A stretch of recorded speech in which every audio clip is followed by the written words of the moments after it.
for leader with another type of skin, and he has the same bloody mind in his head.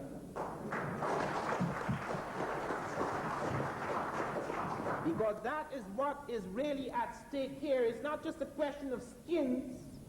No man is responsible for the skin he's born with, but you are responsible for the mind you sustain. You may not be responsible for the mind you came up with, because that may be a part of your miseducation, as I was not totally responsible for my mind at 24.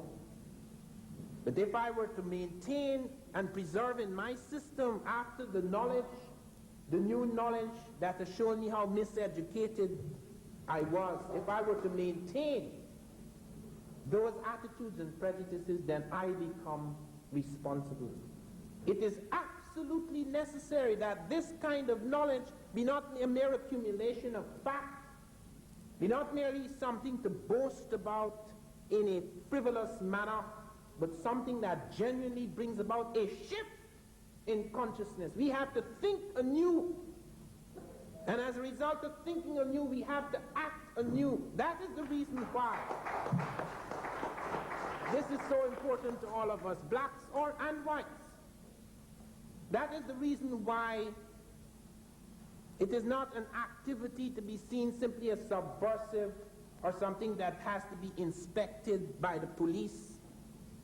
It is something that you have to understand is necessary. It is happening in the world.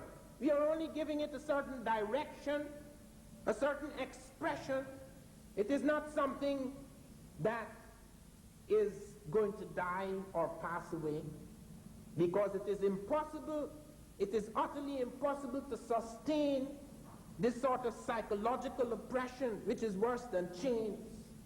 It is utterly impossible to maintain this kind of bondage to a certain kind of image, a certain vision of the world, which we know to be false and which lies at the foundation of our civilization. This is why history is pertinent, urgent, and urgent. It is because we are not dealing with the ghosts of the past simply. We are dealing with the living present. Everything we do, everything we think is affected by the past, our conception of the past. What happened 10,000 years ago and what happened 10 minutes ago occupies the same space in this consciousness. They are juxtaposed. Hence, when we study history, when we revise history, we are seeking to revise the living present and the future yet to come. Thank you very much.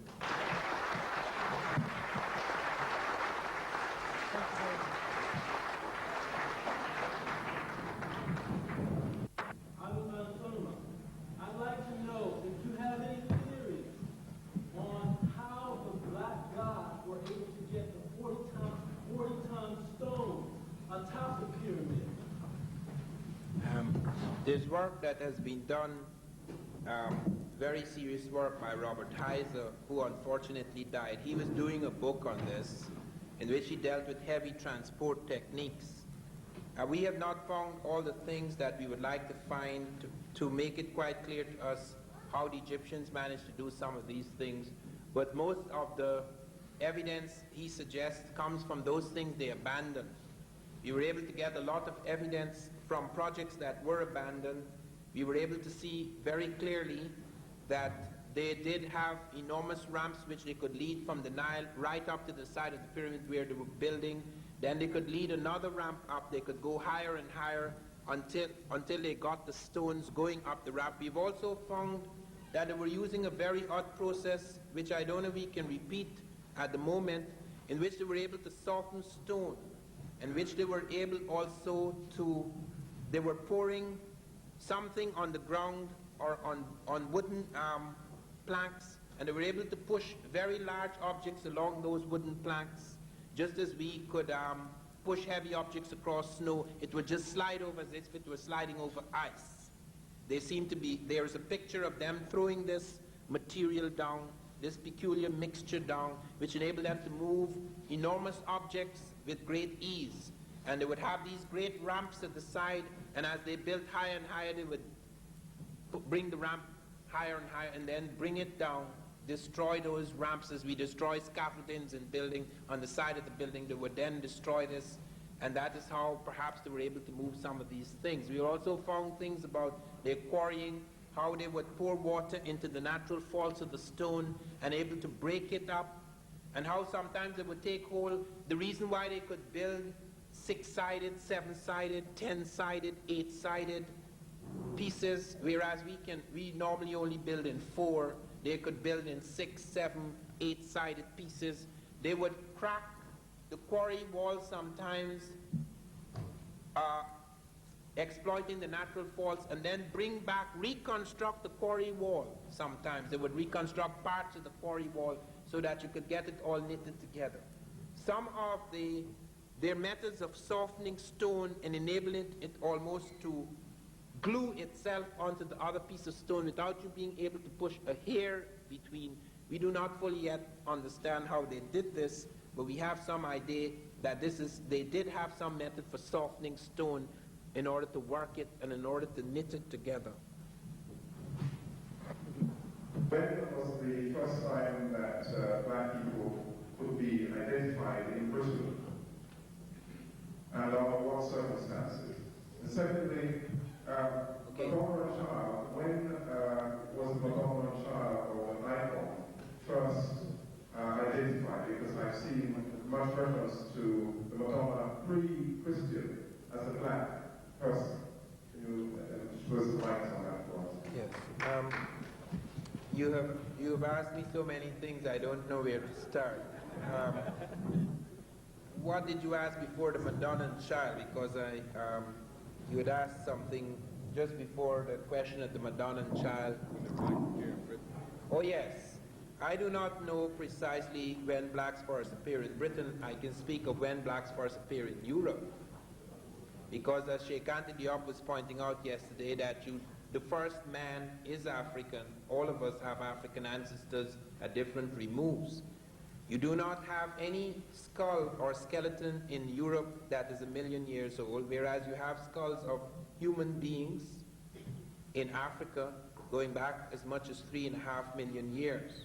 You therefore do have the first human being in Africa. You do have a movement from Africa of human beings into Asia and into Europe. And you do have, according to Diop, the transmutation of Grimaldi man, for example. Neanderthal man also comes from Africa, but he's not modern man. He's not as advanced. I think there is something missing here, the seat of the imagination, something in the frontal lobe that is missing. But you do have Grimaldi man, who has the brain size and capacity of modern man, who is African. And you do have his skeletons stretching over 5,000 miles of Europe. And you do have, on the caves of Europe, you do have that African type represented before you have the emergence of Cro-Magnon man, which is a mutation of an African type. And I'm not suggesting that a mutation means that it is inferior, because all men do proceed from the African. And you do have the emergence of that Cro-Magnon man and the slow disappearance after that of the Grimaldi type, so that one can date it back. It goes back perhaps about somewhere around 40,000 BC, and the emergence of Cro-Magnon somewhere around 29,000 BC. Those are the dates that are presented to us at the moment. With respect to the Black Madonna and Child, you do have the worship of Isis, the Black Isis, the mother of Horus, the sister wife of Osiris. She is worshipped all through the Mediterranean, even down in the British Isles. She is worshipped. And you do have the first representations of mother and child, a black woman and a black child, which for some time even featured as Mary and Jesus. And this afterwards is changed because I think it was Michelangelo who started representing Jesus as blonde-haired and blue-eyed. You do have earlier representations of Jesus. And I want to refer very briefly to Dr. Finch's statement about one of the human representations, the first human representations of,